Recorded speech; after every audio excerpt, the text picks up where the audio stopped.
En 1564 muere este genio de los ojos de color ciruela, Miguel Ángel, una persona peculiar que durante toda su carrera estuvo trabajando con el mármol, intentando alcanzar la mayor, digamos, esencialidad posible.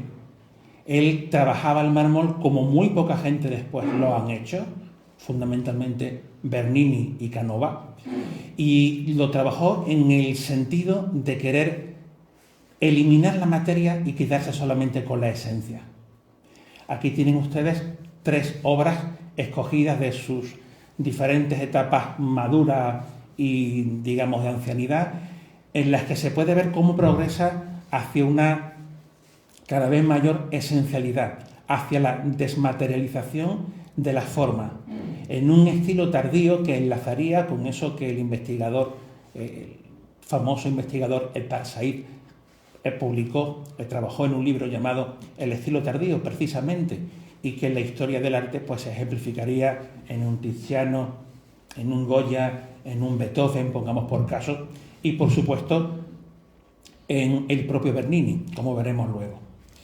Lo cierto es que la huella de Miguel Ángel fue inmensa, pero los artistas que le siguieron, en cierto modo los llamados manieristas, por la maniera de Miguel Ángel, se quedaron más con la forma que con la búsqueda de la esencia.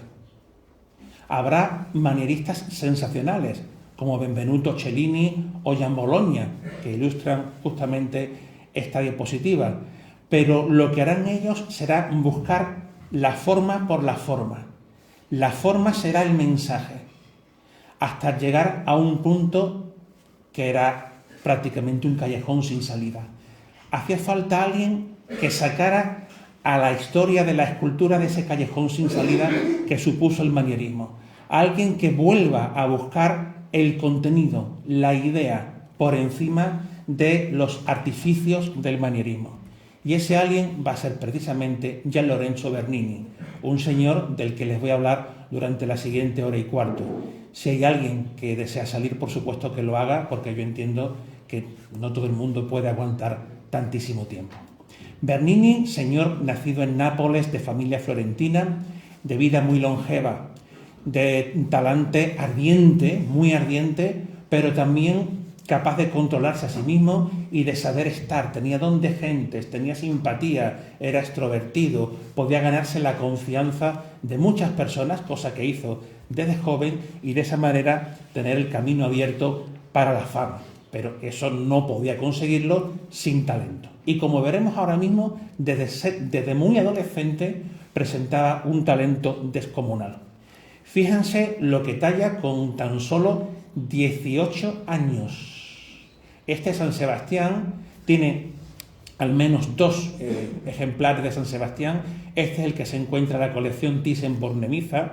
Es una obra en gran medida, es manierista, un estilo que él había bebido de su padre, Pietro Bernini, un escultor muy de segunda fila, pero que le había transmitido ese interés por la línea serpentinata y por los zigzags, que era tan propio de este subestilo, el manierismo.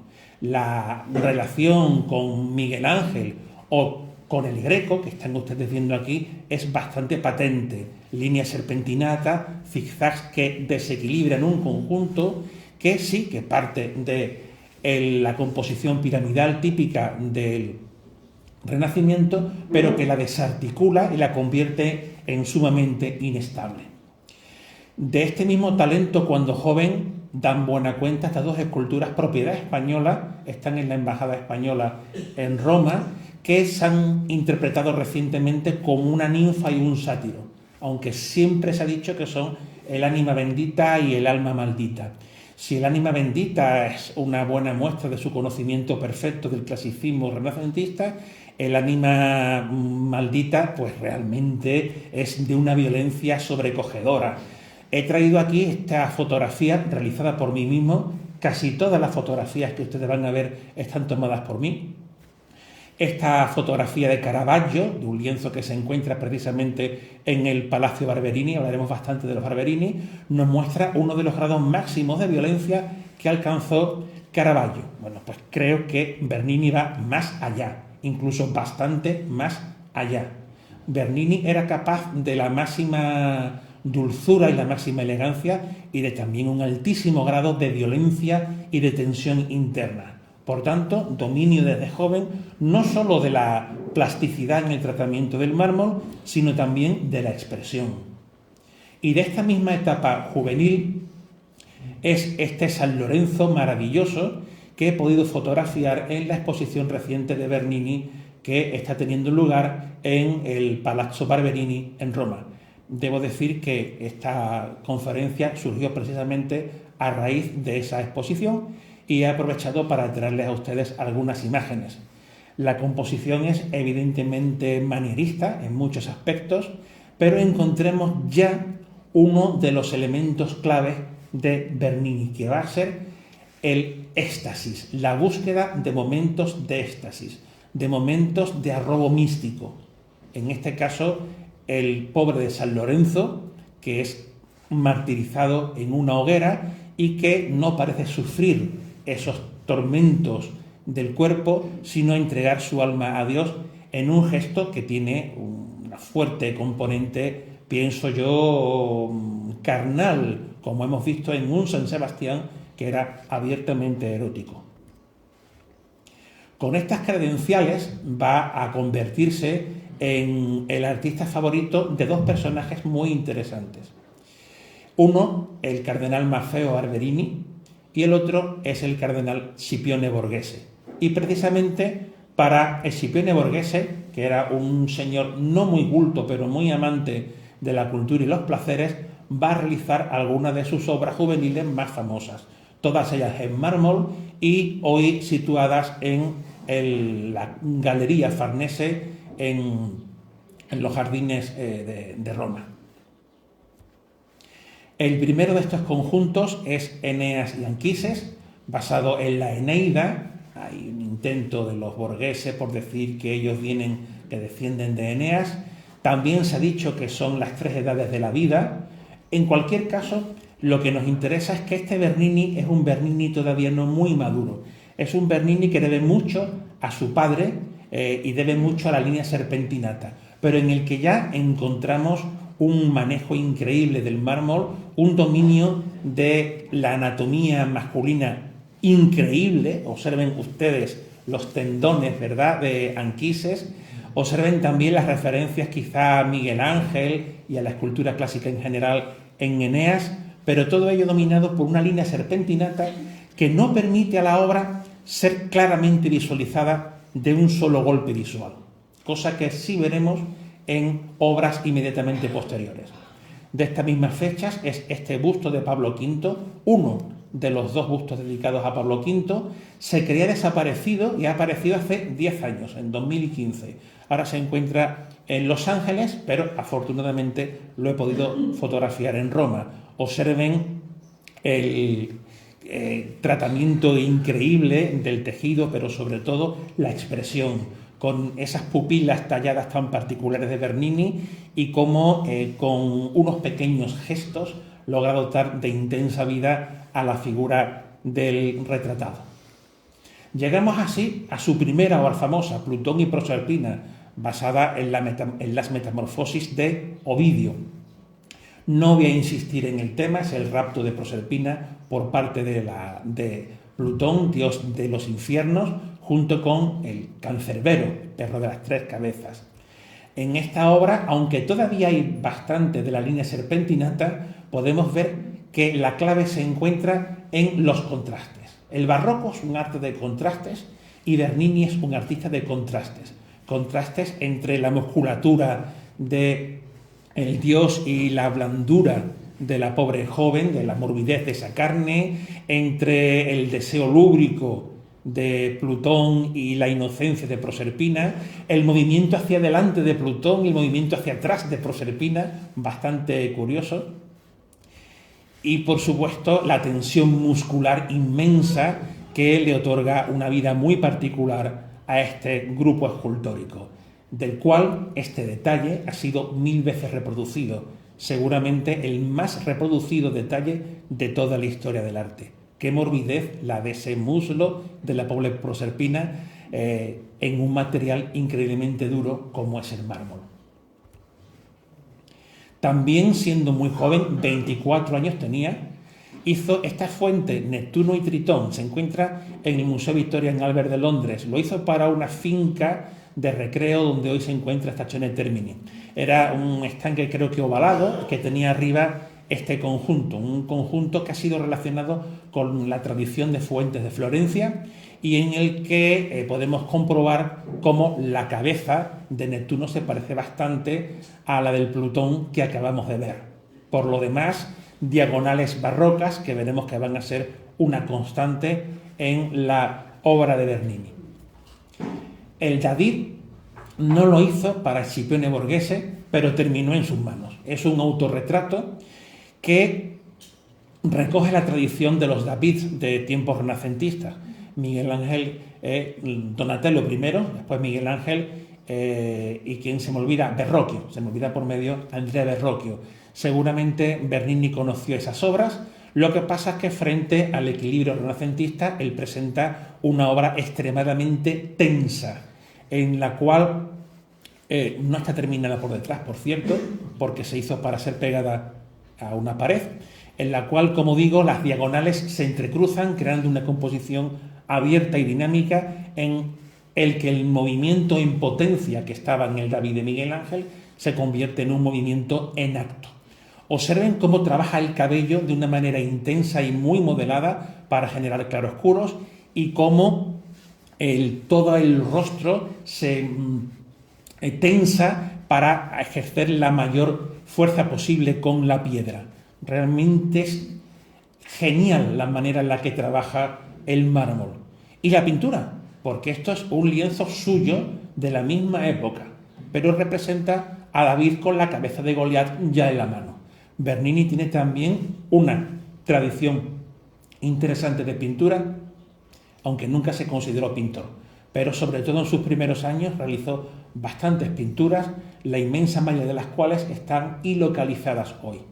Esta sí está localizada, está fechada, está estudiada y nos da buena muestra de cómo recoge bien las tradiciones pictóricas de su momento. Hay que decir que Bernini, como escultor, se inspiró sobre todo en pinturas, teniendo en cuenta que la pintura en el barroco aparece antes que la escultura y mucho antes que la arquitectura. El grupo de Apolo y Dafne no necesita demasiado comentario. De nuevo Ovidio, de nuevo las metamorfosis. De nuevo un conjunto de contrastes entre lascivia e inocencia, entre velocidad y frenazo, porque Dafne está conociendo la transformación en laurel. También entre el rostro apolíneo, nunca mejor dicho, de Apolo y la tensión dramática dionisíaca de Dafne. Y por supuesto entre luces y sombras perfectamente trabajadas en el mármol para generar el mayor claroscuro posible. Pero eso sí, como se ha dicho antes, ¿verdad?, la tradición clásica está ahí. A la izquierda he puesto el celebérrimo Apolo Belvedere, una obra que hoy no entusiasma demasiado, pero que en su momento volvía loco a alguna gente, por ejemplo a Winkelmann, y a la derecha el Bernini. Es evidentísimo que Bernini está copiando el Apolo Belvedere. Pero lo que no está copiado es esto. Rostros de Apolo había, los había también en la pintura de Aníbal Carracci, que es una de sus grandes influencias, pero para esto no había ningún precedente. Bernini aquí está innovando, eso sí con ayuda, parece que las hojitas del laurel las trabajó un ayudante, pero él mismo reconoció cuando viejo que hay que ver qué vergüenza que hice yo esto cuando joven y qué poco he avanzado como escultor. Fíjense el tratamiento de las texturas, otro de los elementos característicos de este autor. En España, efectivamente, la escultura es en madera policromada y la policromía otorga un realismo que no tiene el mármol de ninguna de las maneras, que es blanco. Pero Bernini lograba trabajar las texturas para que hubiera partes que reflejasen y partes que resultaban mates, de tal manera que ese contraste entre la corteza del árbol, las hojas del laurel, la morbidez de la carne, el cabello, fuese más marcado. Y de nuevo contrastes barrocos inmensos en la fotografía de la izquierda entre el cuerpo apolíneo del dios y el perímetro abdominal de mi persona.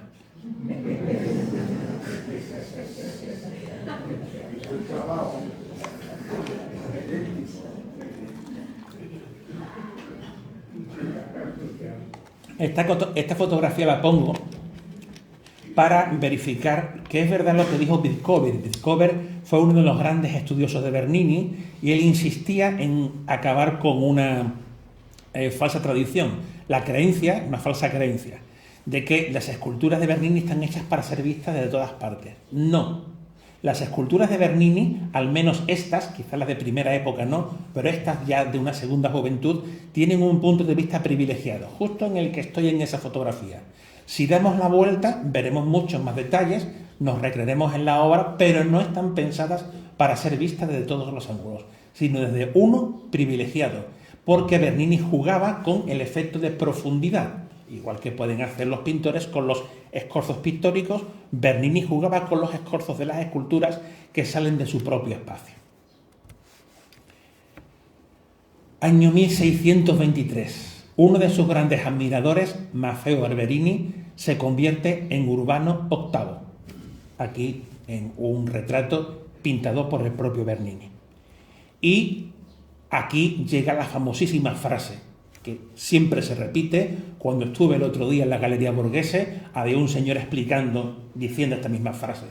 Dijo el Papa: es vuestra gran fortuna, oh caballero, fíjense que le llama caballero, ver papa al cardenal Maffeo Barberini, pero es mucho, mucho mejor la nuestra que el caballero Bernini viva durante nuestro pontificado. Es decir, va a haber una utilización por parte del Papa del arte de Bernini para glorificar su pontificado. Y eso va a dar lugar a una serie de grandes obras para el papado que realmente permiten al genio desplegar todo su potencial. La primera es una obra singular que muy poca gente conoce, salvo los especialistas, por supuesto. La iglesia de Santa Viviana se encuentra, van ustedes a Termini, bueno, pues recorre la vía de Termini yendo hacia barrios poco recomendables. Ahí, en un lugar poco recomendable, está Santa Viviana. Resulta que durante el pontificado, al comienzo del pontificado de Maffeo Barberini, aparecen los huesos de la santa y deciden reformar la iglesia que aquí había. La iglesia la hace Bernini, es su primera obra arquitectónica. Aquí no vamos a hablar apenas del Bernini arquitecto, que es importantísimo, pero por lo menos les digo, miren qué interesante la manera en la que combina fachada y portada y cómo entrelaza ambas. Y luego dentro, él y Pietro de Cortona van a hacer obras importantísimas.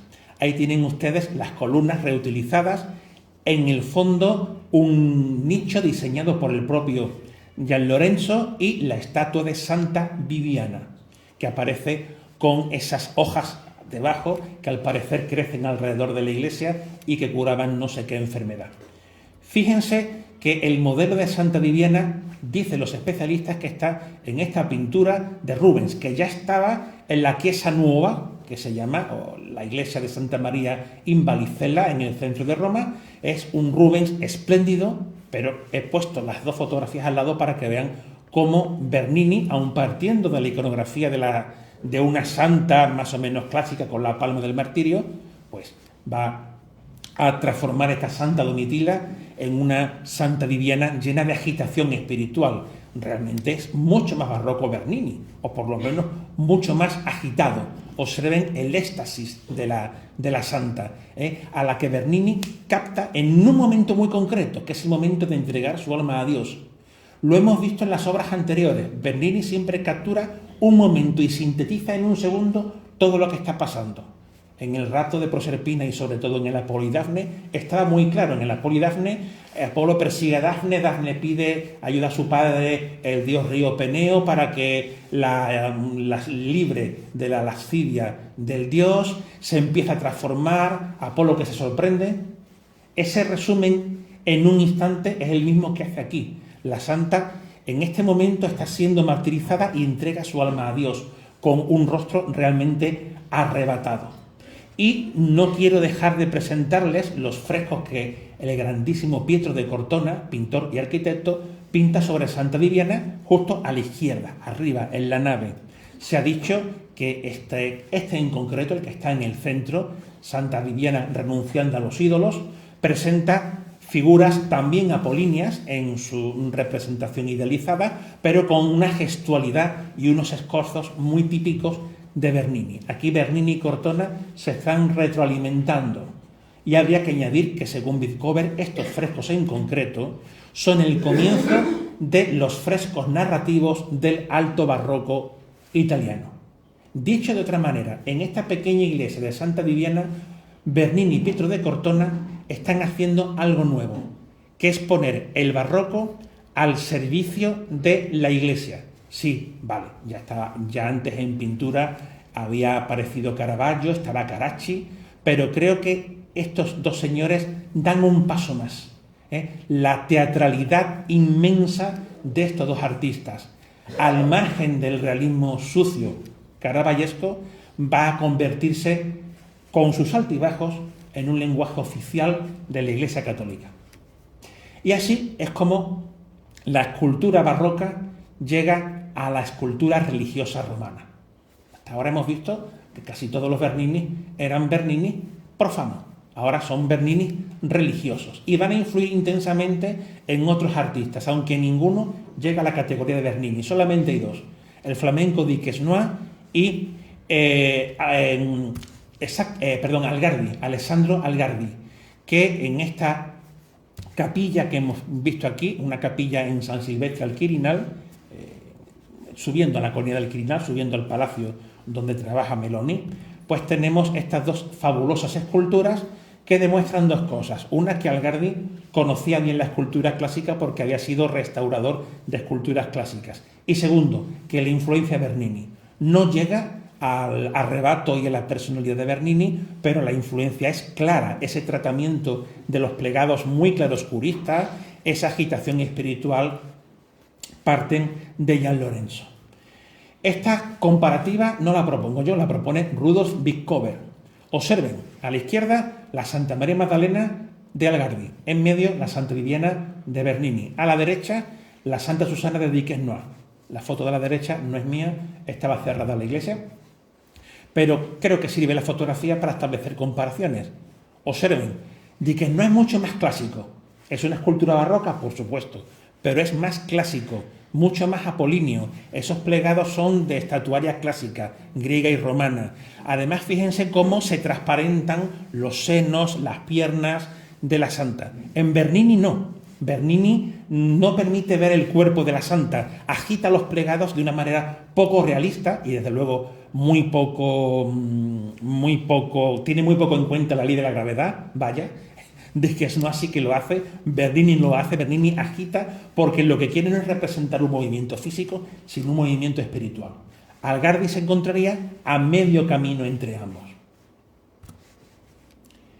Poco conocida es esta otra obra que también hace para el nuevo Papa, la tumba de la condesa Matilde de Canosa, una señora de la Edad Media que había defendido el poder temporal de los papas.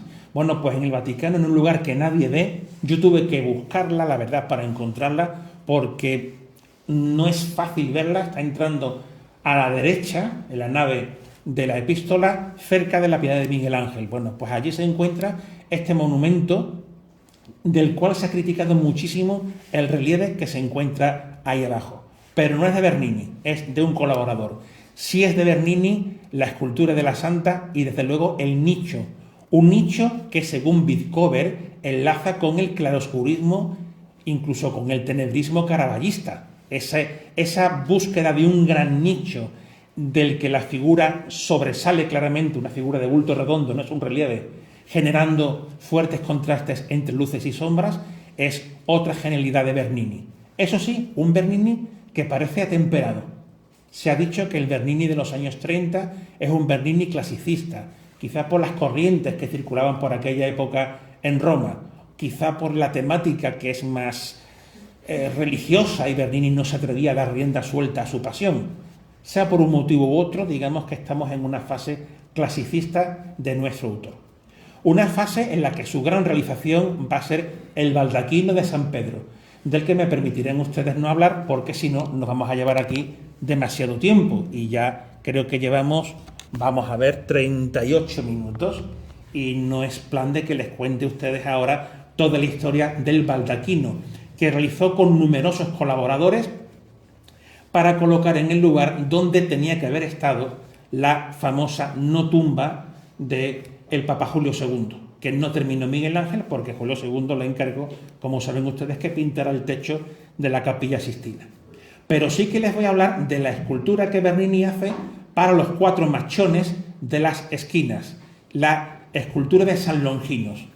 El Papa le había pedido que horadara los machones de Miguel Ángel, de la cúpula de Miguel Ángel, para colocar unas reliquias.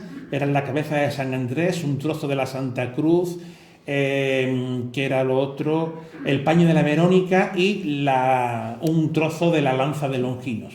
Bueno, pues precisamente coloca arriba las reliquias junto con columnas salomónicas de las auténticas, es decir, de las que estaban en la basílica paleocristiana, y debajo 4 nichos con los 4 santos correspondientes a estas reliquias. Él se reserva la de San Longinos, no sin los recelos de algún compañero que le dijo: te has quedado la esquina que tiene mejor iluminación. Bueno, en cualquier caso, San Longinos es un personaje imaginario. El episodio de la lanzada se representa o se cuenta solamente en el Evangelio de Juan, y probablemente es un episodio inventado. Y por supuesto, nunca dice el evangelista que se convierta y que tenga un éxtasis místico, ni menos aún que se llame Longinos. Son todas historias posteriores. Pero Bernini pues representa a un soldado romano que se está convirtiendo en ese momento, porque los otros evangelios sí dicen que hay un soldado que dice: hombre, pues este que ha muerto era alguien justo, era el Hijo de Dios. Entonces funde Bernini esa idea de un soldado que le ha clavado la lanzada y que en ese momento ve la realidad, y presenta al santo en un momento de arrebato. Es siempre lo que vemos en Bernini, ese segundo en el que se pasa de una cosa a la otra, movimiento físico y movimiento espiritual, que él resuelve con enormes diagonales barrocas, como ven ustedes, a partir de un nudo en la parte, pues bajo el brazo. Aquí tenemos un nudo y ven 3 grandes diagonales que crean una composición muy dinámica, abierta, para que el espectador mire hacia los lados y saque la vista del centro de la composición. Es un recurso muy barroco. Además, este San Longino mira directamente al remate del baldaquino que estaba haciendo Bernini. Es interesante compararlo con Diquesnoy. De Diquesnoy le hablará a ustedes dentro de un mes la doctora Esperanza de los Ríos en su conferencia sobre José de Arce, ya que José de Arce, que es un flamenco que viene a trabajar a Jerez, va a beber de Bernini y de Diquesnoy. De momento me limito a decirles que es un escultor muy interesante, pero que no llega a la altura de genialidad extrema de Bernini. Y de hecho se ha dicho: comparen ustedes y vean las virtudes y defectos. Diquesnoy parte de ideas parecidas a las de Bernini, que se encuentra a la izquierda, pero el San Andrés de Diquesnoy pues tiene unos plegados menos elaborados, tiene unas diagonales que han sido calificadas de menos conseguidas. Bueno, escojan ustedes el que más les guste. Pero sí les diré que a partir de estas 2 figuras pues se desarrollará toda una iconografía barroca. En toda Europa vamos a encontrar composiciones parecidas, hasta llegar, por ejemplo, a esta Virgen del Mayor Dolor, de la que el otro día habló José Manuel Moreno Arana, el doctor que ha investigado a este imaginero sevillano afincado en el puerto. No digo, por supuesto, que Ignacio López se base en estas 2 obras, bajo ningún concepto. Según mi amigo y colega Antonio Romero Dorado, Ignacio López se basa seguramente en una estampa que recrea un lienzo de Van Dyck, pero la idea está ahí, ¿no? Ese contraposto creo que tiene o marca una relación evidente entre las 3 figuras. Y llegamos aquí a una pausa. Costanza Bonarelli, la esposa de un colaborador. al que Bernini decidió colocarle en la cabeza pues 2 enormes ornamentos con la buena de Costanza. Fue una relación tórrida que estaba en boca de todo el mundo y que fue un escándalo. El escándalo fue más cuando Bernini descubrió que su hermano, el hermano de Bernini, estaba también acostándose con Costanza. De tal manera que persiguió a su hermano primero creo que fue con un garfio, le partió 2 costillas, luego lo persiguió con una espada hasta la iglesia de Santa María la Maggiore, entró en la iglesia, que se supone que era un lugar que no podía profanarse. La cosa terminó bastante mal. Por si fuera poco, mandó a un criado que le desfigurara la cara a Costanza por infiel, cuando realmente él no era el marido de Costanza, él era el amante. La cosa pues terminó con Bernini perdonado, Costanza en un convento, el hermano y el criado expulsados de Roma. El Papa perdonó a Bernini por ser un gran artista. ¿Comportamiento machista? Sí, desde luego. Pero, creo que esta obra marca un punto de inflexión muy interesante en la visión de la mujer en la historia del arte. Y creo que Bernini está haciendo una obra, entiéndanme ustedes, feminista, con todas las comillas que le quieran poner, en tanto que por primera vez en la historia del arte se está representando a una mujer que no es nadie importante, es una mujer normal y corriente. Eso no había ocurrido nunca. Y además se la representa sin el decoro propio de una mujer. Quiero decir, sin el decoro de una representación femenina. Se le representa con la blusa abierta, con el pelo arremolinado y con una expresión de un erotismo patente. Ella era jovencita, él era ya un cuarentón. ¿Qué hizo este busto para, digamos, poseerla anímicamente? Pues no lo sé, miren ustedes. Pero por muy machista que fuera el comportamiento de Bernini, da un paso adelante en la reivindicación de las representaciones de la mujer. Una mujer normal y corriente, no una condesa, no una donante, puede ser también objeto de representación. Y un objeto de representación en mármol, que esta es la importancia. Vale, tú puedes pintar a lo mejor a una Venus desnuda, pero una mujer corriente en mármol, que es el material noble por excelencia, con la misma categoría que un papa, eso era algo absolutamente inédito. Bernini está dando ahí un paso bastante importante.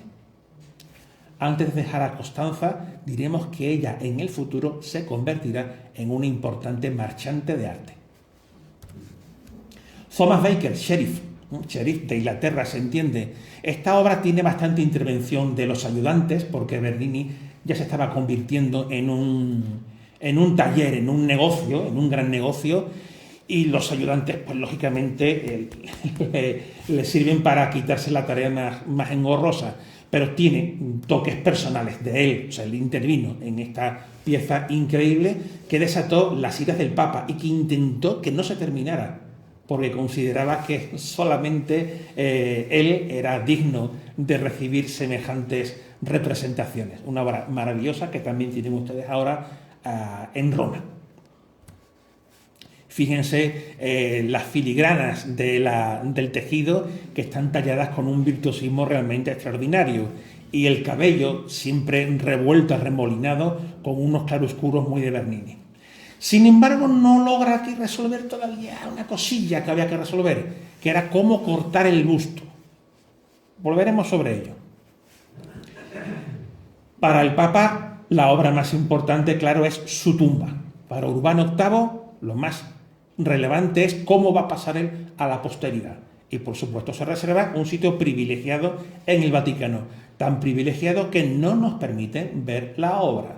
Los señores responsables del Vaticano no dejan que los aficionados al arte nos acerquemos a esta obra. Solo los que van a misa. Esta obra está al fondo del todo del Vaticano, detrás del baldaquino, y está reservada para los que acuden a la ceremonia. Los demás tenemos que verla y fotografiarla desde lejos. Esta es una foto sacada desde muy lejos, pero es que el móvil, que es un Google Pixel, es bastante bueno. Las referencias son claras. Primero, las tumbas mediceas de Miguel Ángel en San Lorenzo, y luego la tumba de Pablo III de Guglielmo de la Porta, que estaba en el Vaticano y que Urbano traslada justo enfrente del lugar que va a ocupar la suya, ¿no? Ahí tenemos la composición piramidal con figuras alegóricas recostadas en el sarcófago y arriba, triunfante, el difunto. Pero Bernini lleva esto mucho más allá, con un tremendo escorzo del brazo del pontífice que aparece con toda su magnificencia. No es precisamente humilde, Urbano VIII. Lo más interesante de esta obra es el contraste de colores. Utiliza 3 materiales: el bronce, a veces en negro, a veces dorado, el mármol negro para el sarcófago y el mármol blanco de Carrara para las 2 virtudes, porque el Papa lógicamente tiene que aparecer con las 2 virtudes que él pretendía demostrar que son sus cualidades, a saber, la caridad, en la que se ha visto un retrato de Costanza Buonarelli a la izquierda, y la justicia a la derecha. No sabemos si era muy caritativo o muy justiciero, pero esa fue la idea que él quiso dejar para el futuro. Y por supuesto, el esqueleto teatral tremendo, esta foto no es mía, es de internet, que escribe el nombre de Urbano VIII en el libro de la eternidad, glorificando al Papa, pero al mismo tiempo recordándonos que las glorias son efímeras.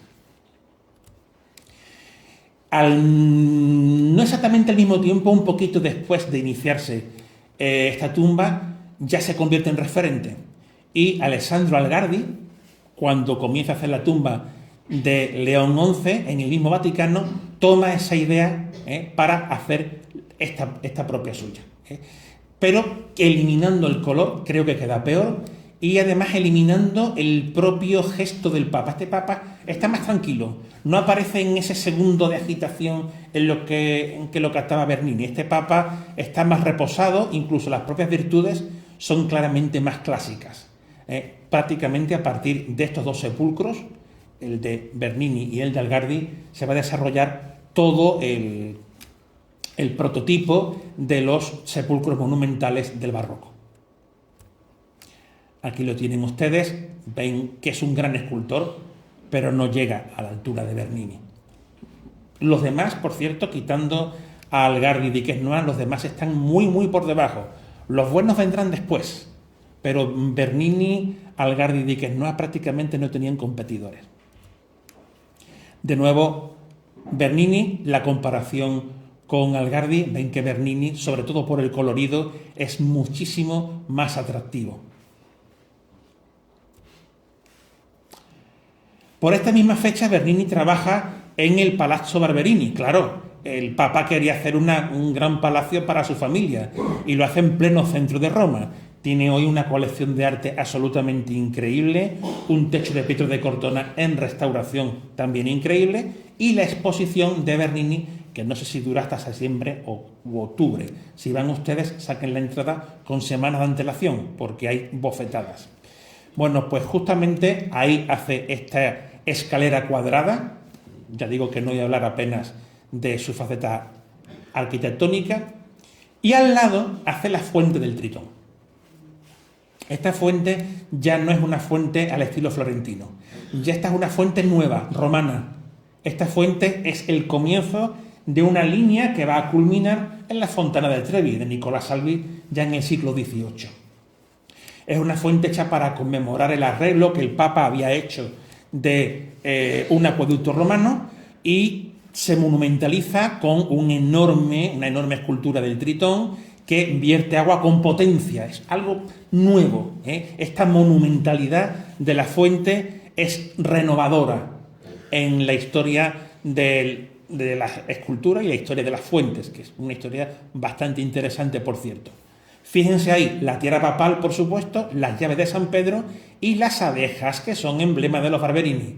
Hay que dejar bien claro quién paga esto. Hay que dejar bien claro quién manda en Roma. Piensen ustedes que en esta época no llega a Papa el que sabe más de teología ni el que presenta mejores cualidades como cristiano. Llega a Papa el que mejor soborna a los obispos y cardenales durante el cónclave, así de claro. Y las familias romanas rivalizaban a ver quién llevaba uno de los suyos al solio pontificio. Ahí tienen ustedes. Yo le digo a mis alumnos que igual que hoy vemos un triángulo verde así caído es el Corte Inglés, si en esta época ven las abejas de los Barberini o ven las ramas de laurel, son los Barberini. Bien, 1644. Ay, Giovanni Battista Pamphili se convierte en Inocencio X, aquí retratado por Velázquez, como saben todos ustedes. Mala cosa para Bernini, porque resulta que los Pamphili eran pro-españoles, hay mucho de política internacional aquí, dos cardenales de la familia del anterior papa pues tienen que irse, se van a Francia, donde son acogidos por Mazarino. Ya saben ustedes, Mazarino es el valido del joven Luis XIV, y este señor pues practica una política pro-española y relega a Bernini, porque Bernini está vinculado a los Barberini. Así que caen los Barberini, llegan al poder los Pamphili y Bernini pues cae en desgracia, lo que supone una etapa de baches en el camino, que como veremos no le van a venir mal a Bernini esos baches, aunque algunos serán serios. Por ejemplo, la fachada del Vaticano. Bernini había empezado a construir el campanile sur, a la izquierda de ustedes, que había diseñado Maderno, o Maderna, como ustedes lo quieran llamar, pero aquello no funciona. Luego se empieza a construir el campanario del otro lado, parece que hay problemas tectónicos, porque por debajo del Vaticano parece que hay capas de agua, hay por supuesto un enorme yacimiento arqueológico con criptas y tal, y eso no había sido tenido en cuenta. Acusan a Bernini de ser un mal arquitecto, incluso Borromini, que fue su colaborador y después tremendo enemigo, logra convencer al Papa de que aborte por completo el proyecto, que lo aborta, y encima le, ¿cómo se dice?, le paraliza los bienes a Bernini, como diciendo, tú no vas a poder disponer de tu dinero hasta que no se me arregle este asunto. Hay unas tensiones muy feas entre los dos artistas. De hecho, la jugada se la devuelve Bernini cuando el Papa había manejado varios proyectos para una fuente en el centro de la Piazza Navona, y Bernini le cuela a última hora al Papa su proyecto de la fuente de los Cuatro Ríos. Y resulta que a Bernini le gusta, al Papa Inocencio X le gusta más el proyecto de nuestro artista y relega el de Borromini. Así que efectivamente, acompañado de un enorme equipo de colaboradores, entre ellos escultores para las 4 esculturas que personifican los ríos. Bernini aquí trabajó poco directamente. Con ese equipo, decía, hace una fuente completamente renovadora, en la que utiliza la piedra del travertino, piedra típica de Roma, tallada por sus colaboradores para que parezca roca natural, y en medio, en los canales, las tuberías para los surtidores, de tal manera que dé la impresión de que realmente está brotando el agua de esas rocas. Es algo que no habían visto nunca los romanos y que llamó mucho la atención. Bernini, por cierto, era un hombre muy teatral, le gustaba hacer pequeñas representaciones, creo que escribió incluso alguna obra teatral, hizo parodias y tal, cosas muy curiosas, y le montó un pequeño teatrito para el Papa, le dijo que viniera a ver cómo iban las cosas. El Papa llegó, poner la fuente a funcionar, no funcionaba la fuente. Entonces, cuando el Papa ya se iba, frustrado, Bernini dio la orden, ahora. Le dieron vueltas a la manivela y brota el agua, con lo cual el Papa se llevó la gran sorpresa. ¡Oh, qué cosa más magnífica lo que me has hecho aquí! Quedó bastante contento. Así que con este pequeño juego que le hizo al Papa, ven ustedes el carácter de Bernini. Le gustaba lo teatral, le gustaba impresionar. Ahí ven algunos detalles con los 4 ríos que simbolizan los 4 continentes conocidos, animales, algunos reales, otros absolutamente imaginarios. Por lo visto, él en lo personal trabajó en los animales y en las plantas, no, insisto, en las 4 esculturas masculinas, que se las reserva a los ayudantes.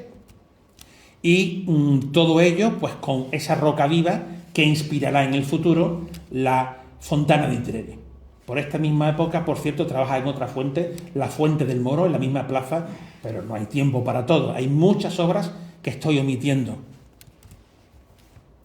De nuevo, una de las esculturas más hermosas, donde pueden comprobar cómo siguen ahí los contrastes barrocos entre la carne y la roca. Por cierto, se me olvidaba, una de las cosas de las que Bernini se sintió más orgulloso es de colocar el obelisco egipcio en un lugar que está ahora dado. Piensen que Bernini había perdido el prestigio como arquitecto por los problemas tectónicos de los dos campanarios que él no había diseñado en el Vaticano. Bueno, pues ahora dice, os vais a enterar, romanos, y voy a presentaros una cosa que demuestre que yo sí sé de cálculos matemáticos y yo sé de tectónica lo suficiente como para colocar ahí un pedazo de obelisco que pese muchísimo y no se caiga. Y efectivamente no se ha caído. Arriba la paloma del Espíritu Santo, claro que sí, simbolizando la unión entre lo terrenal y lo espiritual. Esto es una obra de ingeniería para la ciudad, pero es que el Papa tiene un poder temporal y espiritual al mismo tiempo, y las esculturas se encargan de visualizarlo. Por esta misma época recibe otros encargos, como el Papa no le encarga mucho, tiene que atender otras cosas y realiza este precioso memorial a Sor María Raggi. El Papa no quiso beatificarla, pero la familia lo intentó. Le encargó a Bernini este memorial que se sitúa en un pilar gótico de una de las poquísimas iglesias góticas de Roma, por lo menos la única que yo conozco, que es la Basílica de Santa María sopra Minerva, justo detrás del famoso elefantito del propio Bernini. Bueno, pues fíjense ustedes cómo está inventando un nuevo tipo de memorial o de tumba barroca, que es un paño tallado que se agita con una especie de fuerza espiritual y en medio la efigie de la persona homenajeada, de nuevo en un éxtasis místico. Fíjense la calidad de la talla de nuevo y cómo este rostro nos anuncia ya el que veremos enseguida en la Santa Teresa.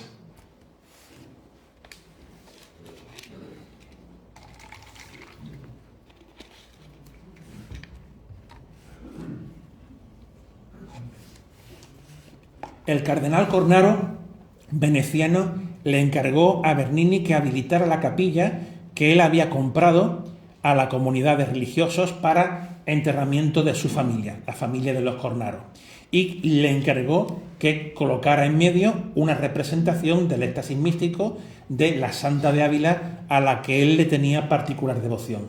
Con esto, Bernini realizó una de las obras más importantes jamás hechas en la historia del arte, porque la obra no es solamente el conjunto central del éxtasis de la Santa, es toda la capilla. Una capilla que es al mismo tiempo arquitectura, pintura y escultura. Por supuesto con un fin que es el funerario, y lo deja claro con estos dos mármoles que representan esqueletos, aquí ven el de la derecha, y que seguramente están encima de las propias tumbas de los Cornaro. Cornaro que se asoman a los lados en sendos balcones ficticios tallados por Bernini y por sus ayudantes, generando un espacio teatral.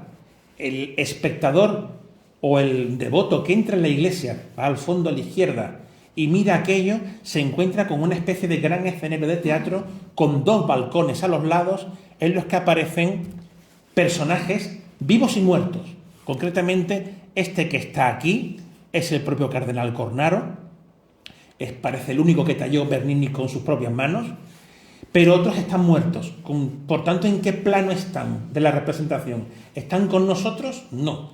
¿Están con la Santa? No, están viendo a la Santa. Son tres planos diferentes.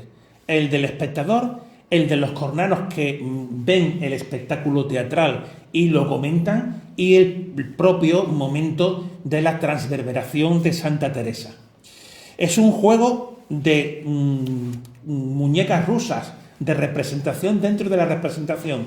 Es algo muy barroco. Ustedes lo conocen perfectamente, por ejemplo, en las hilanderas de Velázquez, que es al mismo tiempo una representación realista de hilanderas en el taller, es la representación de El rapto de Europa en el fondo de Tiziano, es una representación de la fábula de Aracne y es, según dicen ahora, también una especie de metáfora sobre la importancia y el poder de la pintura. Pero para comprender las metáforas de Velázquez hay que estar preparado. Los juegos de muñecas rusas de Velázquez exigen a un espectador muy intelectual. Bernini no busca la intelectualidad. De hecho, Bernini no es un intelectual, está muy preparado, pero su espíritu no es el de un artista crítico que se dirige a una minoría erudita. El espíritu de Bernini es un espíritu directo, comunicativo, expansivo, que va directamente a tocar al espectador, creando un mundo mágico en el cual se mezclan la escultura, la arquitectura y la escultura. Miren, por ejemplo, arriba, la tradición del estuco es una tradición romana, de la ciudad de Roma, no de otros lugares de Italia, y él aquí lo utiliza para crear un rompimiento de gloria en el que una parte está pintada, otra parte está esculpida en 3 dimensiones. Y esto flota por encima de la arquitectura sin dejar claro qué es lo que es arquitectura, qué es pintura y qué es escultura. ¿Qué género es este? Bueno, en la época lo llamaron el bel composto. Bien, es una manera de denominarlo. La arquitectura es una arquitectura muy clásica, con columnas de perfecto clasicismo, de magnífico mármol, con un frontón partido que será típico de toda la arquitectura del alto barroco romano, y con este conjunto de ayudantes pues nos sumerge en un ámbito mágico. Ustedes estarán pensando en cómo se va a desarrollar esto después. Seguro que les viene a la mente el transparente de la Catedral de Toledo, de Narciso Tomé, pero yo quisiera irme antes, quisiera irme al gótico, quisiera irme, bueno, pues al arte que se supone que es mi especialidad, que es el gótico, y a la Basilière de Saint-Denis, que basándose en la filosofía de Pseudo Dionisio Areopagita, pues va a establecer cómo la luz nos conduce a Dios, la luz dorada nos conduce a Dios, y a través de lo visual se puede uno elevar a lo espiritual. Aquí está un poco la misma idea. Con ese ábside que crea en la abadía de Saint-Denis, en la Basilière, nace el gótico. Y nace porque Sillé quiere crear ahí una representación de la Jerusalén celeste que te conduzca espiritualmente a otra dimensión. Y es lo que aquí Bernini está haciendo, también recurriendo al dorado. Bernini esconde una ventana.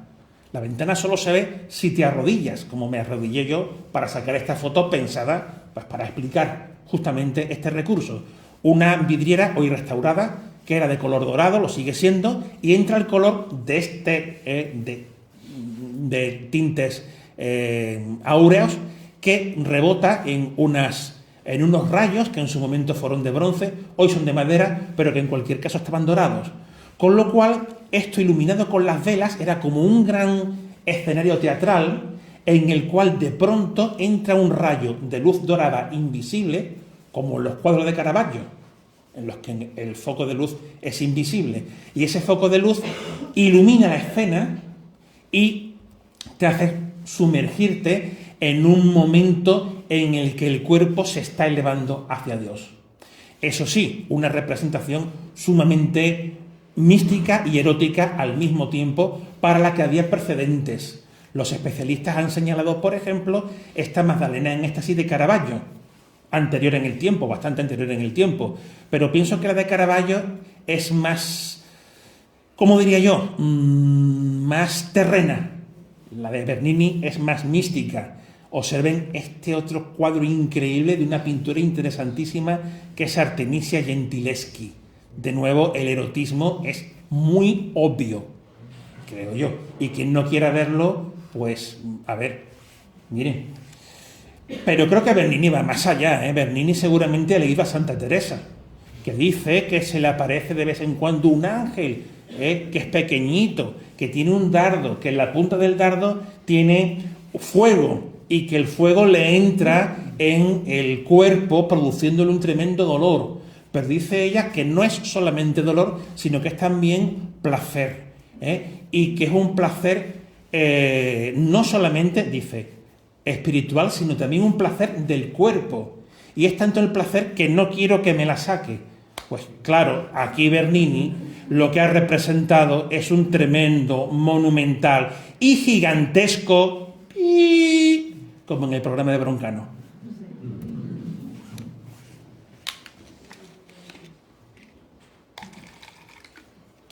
Como les digo, Bernini ya no trabaja solamente para los papas, tiene que trabajar para más gente. Bueno, para el papa, porque este papa lo tiene enfilado. Así que trabaja para Francisco I de este y le hace este busto absolutamente revolucionario en la historia del arte. Porque resuelve el problema de cómo cortar el busto. ¿Cómo lo corta? Pues agitando los plegados de la vestimenta y haciendo que se borre de una manera muy evidente el corte, la separación entre la escultura y el vacío. Realmente es uno de sus mejorcísimos retratos que yo, por desgracia, no he tenido la ocasión de ver nunca. He estado en Módena, pero no visité la Galería Estense, pero se la he traído aquí para que ustedes la contemplen en toda su hermosura. Hago un paréntesis. Las fotografías que no son mías, la mayoría llevan la identificación de quién las realizó, porque es lo legal. Y como las mías, pues las entrego gratuitamente a quien quiera. Si alguien desea tener esta presentación, no tiene más que apuntar mi dirección de correo electrónico que he puesto en la última fotografía. La apuntan ustedes, me escriben y me dicen: Fernando, por favor, mándame la presentación y yo se las mando a ustedes, bien en PowerPoint, bien en PDF. Otro más, los Chigi. 1655, Fabio Chigi se convierte en nuevo papa, Alejandro VII, y cambian las cosas. Para él va a hacer este obelisco de la Plaza de la Minerva, frente a la Basílica Gótica que vimos antes, para colocar uno de los numerosos obeliscos que hay en Roma. El proyecto original no era para aquí, para la Minerva, pero al final un discípulo, un ayudante, pues materializa ese proyecto original y lo coloca aquí. El otro día, hace 2 meses o mes y medio, le rompieron uno de los colmillos. Apareció al rato el colmillo en un rincón. Creo que seguramente un turista se había agarrado al colmillo para hacerse el selfie para alguna tontería, pero afortunadamente la policía cogió el colmillo y se lo han vuelto a pegar. Esta foto es de ahora y ya está pegado ahí el colmillito. Y aquí tienen ustedes en fotografía mala, lo siento, había muchos reflejos, del proyecto original. Este no es de Bernini, este sí, este es de Bernini. Este es el primer proyecto de lo que los romanos llaman hoy de manera cariñosa el elefantino. Por esta misma época hace sus grandes obras arquitectónicas, en las que, como digo, no me voy a extender, porque no tenemos tiempo y ustedes ya están cansados. Entre esas obras, San Andrés del Quirinal, para los jesuitas, con esa famosa fachada en la que juega con la curva y la contracurva. Y este interior suntuosísimo, inalcanzable por Borromini, que en la misma calle se había lucido con San Carlino de las Cuatro Fuentes, pero con materiales mucho más pobres. Bernini trabaja para los jesuitas, que son los que tienen más dinero, y lo hace con materiales increíbles. Ya les digo, no voy a centrarme en arquitectura, pero sí fíjense por lo menos en esa doble representación de San Andrés. Abajo un lienzo en su martirio y arriba una escultura que diseña Bernini con San Andrés, de nuevo en un momento de transición, justamente el ascenso a los cielos. A esta misma etapa pertenece 2 esculturas para la capilla Chigi, para la familia del Papa, Habacuc y el ángel y Daniel el león. Son 2 momentos de la Biblia. Habacuc es llamado por el ángel para ir a rescatar a Daniel. Por desgracia, el Daniel no se ve porque está entrando a la izquierda y en la capilla no dejan entrar. Entonces, bueno, que sepan ustedes que entrando a la izquierda está esta otra escultura de Daniel. Yo he traído la foto mía de Habacuc, de nuevo un ejemplo magnífico de teatralidad barroca, de diagonales, de escorzos. Fíjense el brazo que sale del grupo escultórico y que saca las figuras de su marco. Es algo que le gustaba mucho a Bernini. Y aquí el muy curvilíneo y muy estático Daniel rogando a Dios que le libre del foso de los leones, que tenemos que ver pues en fotografías tomadas de internet porque no permiten a nadie entrar en la capilla. La obra más importante en este momento, la Plaza del Vaticano, esos 2 grandes brazos que dice el propio Bernini que representan a los de la Iglesia, que acoge a los fieles, en un momento en el que el protestantismo ya está muy consolidado y en el que, por tanto, hay que dar una imagen de acogida al posible peregrino. Pero, centrándonos, volviendo a la escultura, en esa misma plaza del Vaticano, bueno, en el pórtico del propio Vaticano, coloca este impresionante monumento ecuestre de Constantino.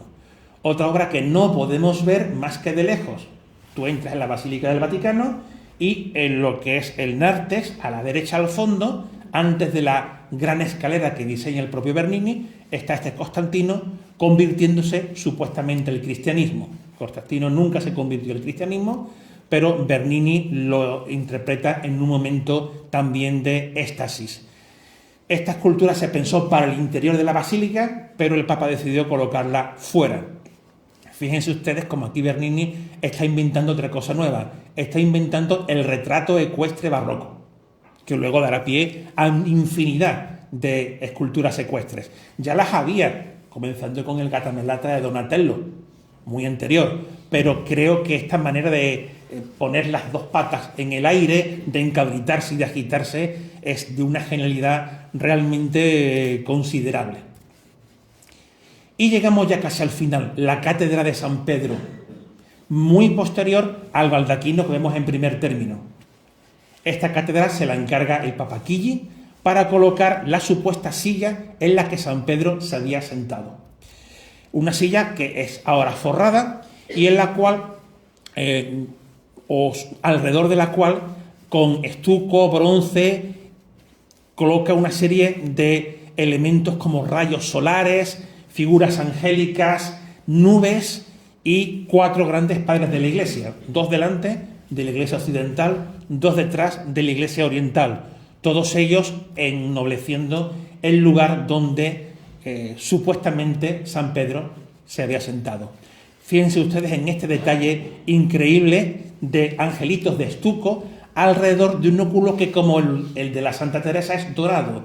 De nuevo, el juego con el color dorado para transportarte a otra dimensión espiritual. Los años finales no son felices. Mientras hace la cátedra de San Pedro, el Papa le encarga ir a París. Había que realizar, digamos, un acto diplomático con Luis XIV, con el que ha habido serios problemas, y le manda a su mejor artista a ver si le convence su proyecto para el Palacio del Louvre, lo que hoy es el Museo del Louvre. Le hizo 3 palacios, 3 diseños de palacios, y no le gustó ninguno de ellos al augusto monarca. También le hizo una estatua ecuestre, un proyecto de estatua ecuestre que no le gustó. Vamos a pasar un tupido velo sobre la estatua ecuestre de Luis XIV. Pero sí que voy a poner este busto del Rey Sol, que se encuentra hoy en Versalles y en el que de nuevo retoma la idea de el busto de Francisco I de este, la de colocar una tela muy agitada, un paño muy agitado, para hacer más natural la transición entre la escultura y el pedestal. La magnificencia del monarca está toda ella ahí, pero lo cierto es que no hubo sintonía.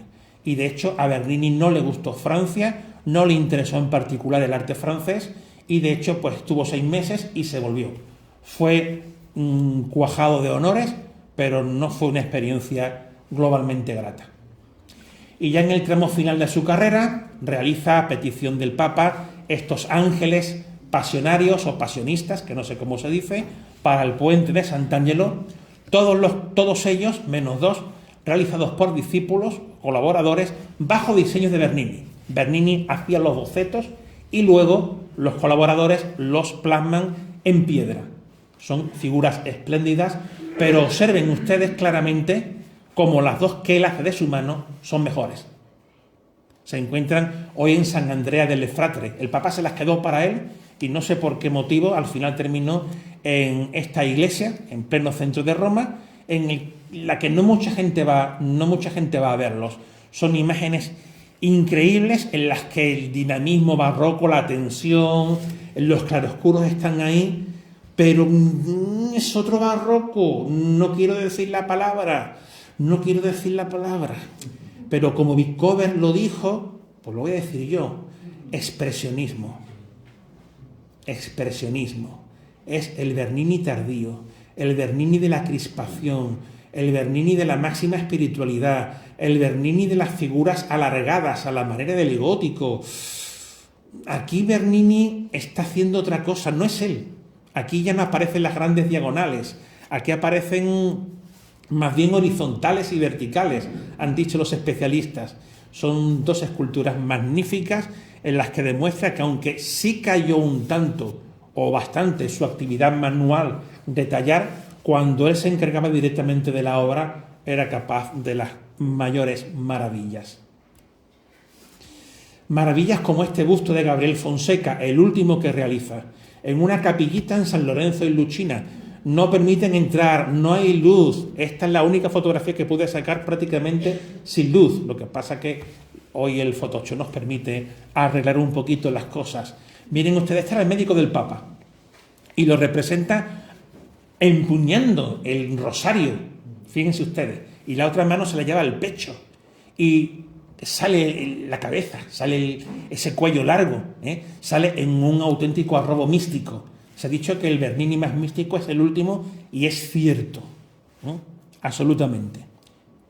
Paréntesis, esto no tiene nada que ver con esta charla, pero es que no quería dejar de traerles este cuadro maravilloso que se encuentra en la misma iglesia y que al fin y al cabo pertenece a la misma época, algo anterior y al mismo contexto del barroco romano. Es la crucifixión de Guido Reni, uno de los grandísimos pintores del momento. ¿Qué diferencia con Bernini? ¿Verdad que sí? Está recién restaurado, así que no he querido dejar de traerles esta foto. Y ya, pues vamos acabando. Para los franciscanos de San Francesco a Ripa realiza otro éxtasis místico, el de la beata Ludovica Albertoni. Se dice que lo hizo gratis porque el hermano de Bernini había tenido problemas con el Papa. El hermano es el de la Costanza Bonarelli, ese mismo. Pues resulta que había violado a un muchacho en la puerta del Vaticano y había tenido que huir de Roma. Curioso esto. Lo que pasa es que se ve que Bernini había perdonado a su hermano porque parece que esta obra la hizo gratis para que el Papa le perdonase. Por lo menos es la leyenda que circula. Lo hiciera gratis o no, la idea es la misma que Santa Teresa, crear un gran escenario teatral con la luz al fondo a la izquierda desde un foco invisible, para que se proyecte de manera diagonal, de arriba a la izquierda, abajo a la derecha, generando pues una diagonal muy barroca, muy también de Caravaggio, con un éxtasis de nuevo, pues en el que se juntan las propias facciones de la beata con un trabajo intensísimo del mármol, con fortísimos claroscuros y esas líneas horizontales que ya les digo que según los especialistas son características del Bernini muy tardío. Lástima que uno no se pueda acercar más, pero es también cierto que Bernini pensó esto para ser visto con una cierta distancia, para que esos claroscuros quedaran especialmente marcados. Casi nadie conoce esta obra, una de las ultimísimas, el Sagrario de la Basílica del Vaticano, entre otras cosas porque solamente puedes entrar para rendir culto al Santísimo, aunque luego dentro todo el mundo estaba sacando fotos, y digo, bueno, pues también yo.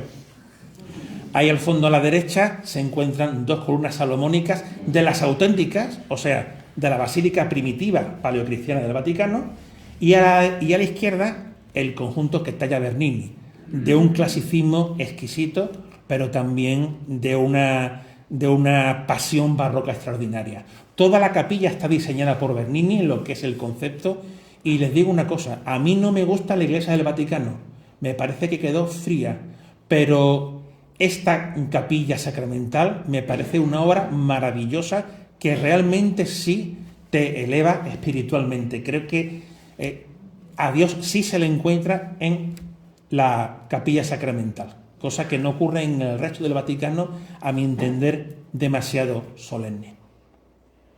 Y ya cerrando esta conferencia, la obra postrera de Bernini. Hay una más, un Salvator Mundi, que da muchos problemas porque no sabemos exactamente cuál de los dos que se han encontrado es, pero esta es su última gran obra, la tumba de Alejandro VII, realizada bajo diseño estricto suyo, pero por sus ayudantes, en un momento en el que el Papa ya había fallecido.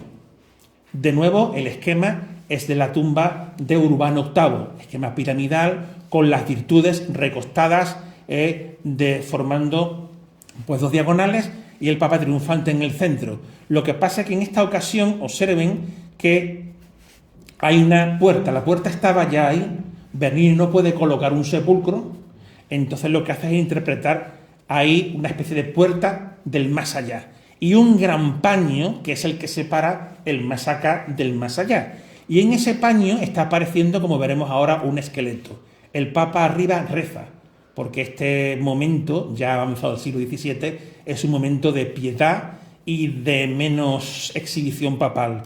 Y el esqueleto nos recuerda que la vida se acaba. Nos recuerda que por muy grande que haya sido uno como papa o como artista, la muerte va a por ti. Que nadie se escapa de eso.